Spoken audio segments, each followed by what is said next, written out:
Cher réseau, bonjour à tous. Freddy Merwan, président de Déclic RH, recrutement, mobilité et développement. Suite à de nombreux posts sur la lettre de motivation et la diffusion de CV, je vous propose 3 vidéos. La vidéo que je réalise actuellement est sur l'évaluation des compétences. La seconde portera sur la lettre de motivation et la troisième sur le CV. Alors pourquoi l'évaluation des compétences dans cette première vidéo?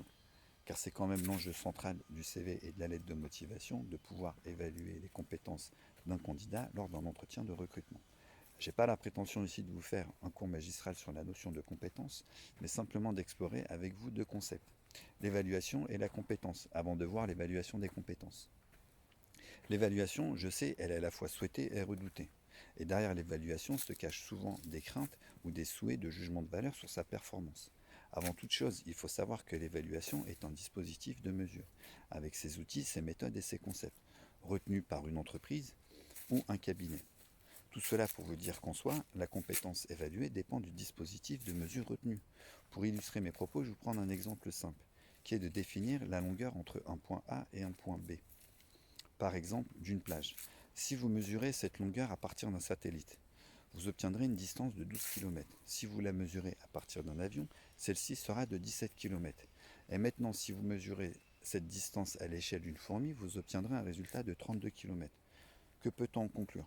Tout simplement que l'évaluateur évalue non pas la compétence, mais ce que le dispositif nomme ou désigne compétence, qui dépend des critères utilisés avec leurs limites et leurs raisons d'être. D'où l'importance de disposer de regards croisés sur la compétence d'un candidat lors d'un entretien structuré. Ce qui nous amène aux compétences, qui ne sont en fait que des représentations. Seules existent des personnes plus ou moins compétentes dans certaines circonstances face à une situation professionnelle donnée. Il ne s'agit pas ici de définir la notion de compétence puisqu'elle varie selon les entreprises, mais plutôt de l'appréhender en fonction d'un curseur situé entre deux pôles.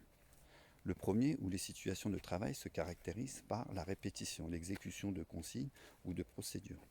Le second pôle, où les situations de travail se confrontent à la complexité, à l'aléa, aux imprévus, à la prise de risque, de responsabilité. Il ne s'agit plus ici d'être capable d'exécuter ce qu'on nous demande de faire, mais d'aller au-delà du prescrit. On comprend bien ici que la compétence ne peut pas se réduire à une simple somme de savoir, savoir-faire ou savoir-être. Comment évaluer le savoir-être d'un candidat sans porter de jugement sur la personnalité? Il s'agit ici plutôt d'évaluer des façons d'agir plutôt que celui qui agit. 3 portes d'entrée sont possibles dans l'évaluation des compétences. La première, c'est l'entrée par la performance, qui consiste de définir des indicateurs de performance. Taux de rebut, de rejet, de fidélisation, de litige, et de constater si le résultat est atteint. Ici, on va porter un jugement d'efficacité. La deuxième possibilité, c'est l'entrée par les situations professionnelles, où les compétences correspondent à un ensemble d'exigences professionnelles et où les situations d'évaluation sont distinguées selon la nature des activités observables. Vous avez donc les activités observables en temps réel et celles qui se déplacent dans la durée et qui sont évaluées a posteriori. Enfin, vous avez l'entrée par les ressources qui consiste à s'assurer que les personnes possèdent bien les connaissances, les capacités, les aptitudes physiques, enfin tout ce qui concerne les diplômes, les habilitations et les certifications.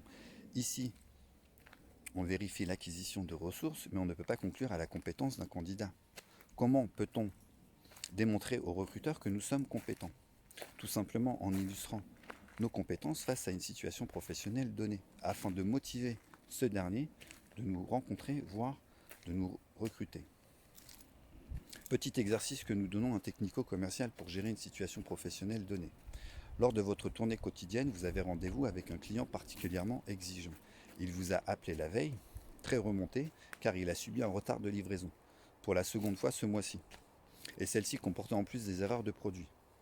Comment préparez-vous votre rendez-vous et quelle attitude adoptez-vous?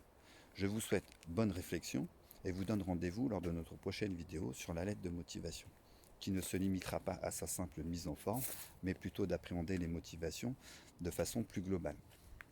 Merci de votre attention et de prendre 5 secondes pour partager en 2 clics.